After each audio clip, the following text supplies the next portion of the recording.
மேம்பால கட்டுமான பணிகளுக்காக சென்னை தியாகராயர் பகுதியில் போக்குவரத்து மாற்றம் செய்யப்பட்டுள்ளது. களத்தகவலுடைய நேரடி சிறப்பு செய்தியாளர் கோகுல் தற்போது இப்ப டிராபிக் எப்படி மாற்றப்பட்டிருக்கு, இனிமேல் எப்படி பயணம் செய்ய வேண்டிய நிலைக்கு மக்கள் தள்ளப்பட்டிருக்காங்க?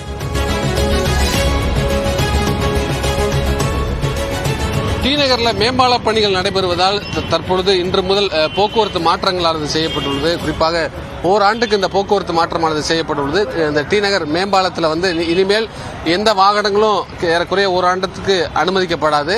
மேம்பால பணிகள் உயர்மட்ட மேம்பாலமானது பணிகள் நடைபெற இருப்பதால் அதற்காக இந்த ஓராண்டு போக்குவரத்து மாற்றத்தை போக்குவரத்து போலீசார் அறிவிச்சிருக்காங்க. தொடர்ந்து போக்குவரத்து போலீசார் இங்க இருக்கக்கூடிய பொதுமக்களுக்கு அறிவுறுத்திட்டு வர்றாங்க. இனிமேல் இந்த மேம்பாலத்தில் எந்த வாகனங்களும் அனுமதிக்கப்படாது. குறிப்பாக மேம்பாலத்தில் செல்லக்கூடிய வாகனங்கள், அதாவது கோடம்பாக்கத்திலிருந்து டி நகர் பேருந்து நிலையம் வரக்கூடிய வாகனங்களும், அதே போல சைதாப்பேட்டையிலிருந்து அண்ணா சாலை வழியாக வரக்கூடிய வாகனங்கள் டி நகர் மேம்பாலத்திற்கு செல்வதற்கும் அனுமதி இல்லை என்ற ஒரு அறிவிப்பானது வெளியிடப்பட்டிருக்கிறது. பர்கிட் சாலைகளை பயன்படுத்திக் கொள்ளலாம் என்றும், மேட்லி சப்வேலிருந்து வரக்கூடிய வாகனங்கள் பர்கிட் சாலை வழியாக சென்று வெங்கட் நாராயணம் சாலையை சென்று நார்த் உஸ்மான் சாலைக்கு வழக்கம் போல் செல்லலாம் என்ற ஒரு அறிவிப்பு வெளியிடப்பட்டிருக்கிறது. இன்னும் சற்று நேரத்தில் இந்த போக்குவரத்து மாற்றம் நடைபெறப்படுத்திருக்காங்க.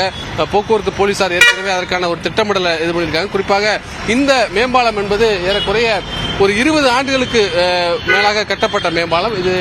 இதில் உயர்மட்ட மேம்பாலமாக செல்ல இருப்பதால் ஏற்கனவே சைதாப்பேட்டையிலிருந்து அந்த பணிகள் தொடர்ந்து நடைபெற்று வருகிறது. டி நகர் பேருந்து நிலையம் வரை அந்த மேம்பால பணிகள் ஏற்கனவே நடைபெற்ற நிலையில் மேலும் இந்த பாலத்துடைய விரிவாக்க பணிகள் நடைபெற இருப்பதால் இந்த ஓராண்டுக்கான போக்குவரத்து மாற்றமானது செய்யப்பட்டிருக்கிறது. கள தகவலுக்கு நன்றி கோகுல்.